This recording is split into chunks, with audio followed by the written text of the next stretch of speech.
আমি মুফতি ফয়সাল হাবিবি। এই সংবাদটা যখন আমি দুপুরে দেখি, দুপুর 12টার দিকে, পিনাক ভট্টাচার্য ভাই, উনি এটা ওনার ফেসবুকে দেখার সঙ্গে, পিনাকি ভট্টাচার্য, আমি দেখার সঙ্গে সঙ্গে আমি এখানে চলে আসলাম।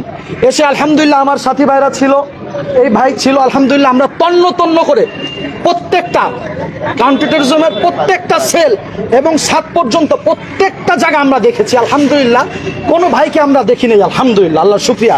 তবে আমার একটা কথা হলো, এইখানে একটা থানাও না, এইখানে কিভাবে এই সেলগুলো থাকে?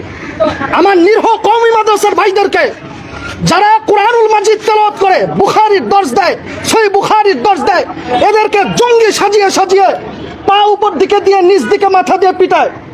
তার মধ্যে আপনাদেরকে বলতে পারি, চট্টগ্রাম লালখান বাজারের মুফতি হারুন ইসার ভাই, যাকে নির্যাতনের শিকার করা হয়েছে, জঙ্গি সাজানো হয়েছে, সে কওমি মাদ্রাসার সন্তান, সে হেফাজতে ইসলামের একজন নেতা, এবং আমার ভাইদেরকেও নির্যাতন করা হয়েছে। একজন সহজ সরল মানুষ 40 দিন পর্যন্ত গুম করা হয়েছে। একজন সুস্থ সবল মানুষকে হাঁটতে পারে, আমার চোখের পানি পড়ে গিয়েছে। কি বলবো, দুঃখের বিষয় ভাই, প্রায় 22 মাস জেলের মধ্যে ছিলাম। শুধু তাই না, আমাদের একজন ভাই মাহমুদুল হাসান গরবি, মুফতি আলী হাসান উসামা, এই সমস্ত উলামা একরাম, মুফতি হারুন ইজহার, এই সমস্ত আলেম উলামাদেরকে জঙ্গি বলা হয়। আল্লামা মামুনুল হক সাহেবকে জঙ্গি বলা হয়। এই জাতি বুঝে গিয়েছে এটা একটা বড় ষড়যন্ত্র।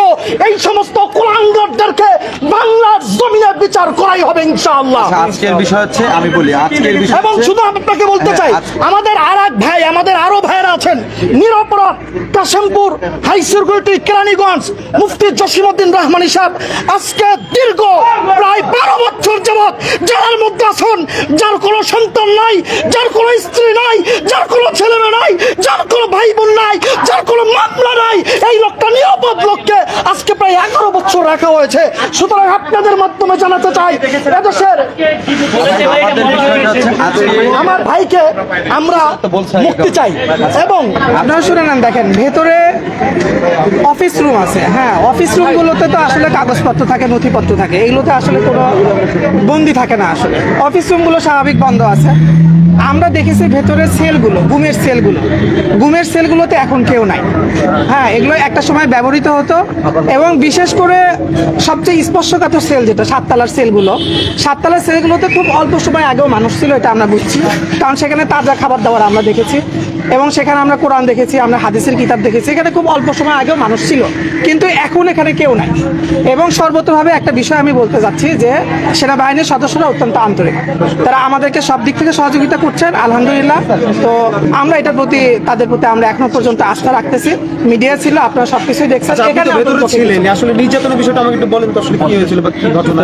এখানে খুব চরম মাত্রার নৃশংস নির্যাতন করা হয়। এখানে কারেন্টের শক দেওয়া হয়, এখানে রড দিয়ে, লাঠি দিয়ে মানুষকে পেটানো হয়, এখানে প্লাস দিয়ে নখ তুলে ফেলা হয়, এখানে পাথর বেঁধে দেওয়া হয়, লজ্জাস্থানের সাথে পাথর বেঁধে ঝুলিয়ে রাখা হয়, ওয়াটার থেরাপি দেওয়া হয়। ভাইও এখানে ছিলেন, জানেন। এবং সবচাইতে বড় কথা হচ্ছে যে এখানে তাদেরকে অপদস্থ করা হয়, তাদের নামে মিথ্যা মামলা সাজানো হয়, তাদেরকে এই কাউন্টার টেরোরিজম অ্যাক্টের যে কঠিন মামলা, এই মামলাগুলো দেওয়া হয়, মিথ্যা জবানবন্দি নেওয়া হয়, তাদের জঙ্গি নাটক সাজানো হয়, তাদের পরিবারকে ধ্বংস করে দেওয়া হয়। মোট কথা, এখানে কিছু দুর্নীতিবাজ অফিসার এই সরকারি এই স্থাপনাগুলো, এই পদ পদবিগুলো তারা ব্যবহার করেছেন এদেশের সাধারণ মানুষের বিরুদ্ধে, এবং তারা এটার বিনিময়ে ব্যক্তিগতভাবে উপকৃত হয়েছেন। আর এদেশের সাধারণ কত শত মানুষের জীবন জীবিকা, পরিবারকে তারা ধ্বংস করে দিয়েছেন। এখন একটাই আমাদের বার্তা, যারা এটা শিকার হয়েছেন, ভবিষ্যতে কর্তৃপক্ষ যারা, তারা তাদের প্রতি সুবিচার করবেন, এবং জেলখানায় যারা আছেন দ্রুত মুক্তির ব্যবস্থা করবেন। এই ধরনের সংস্থাগুলো ভবিষ্যতে যেন মিস ইউজ না হয় সেটার ব্যবস্থা করবেন, এটাই আমাদের বক্তব্য।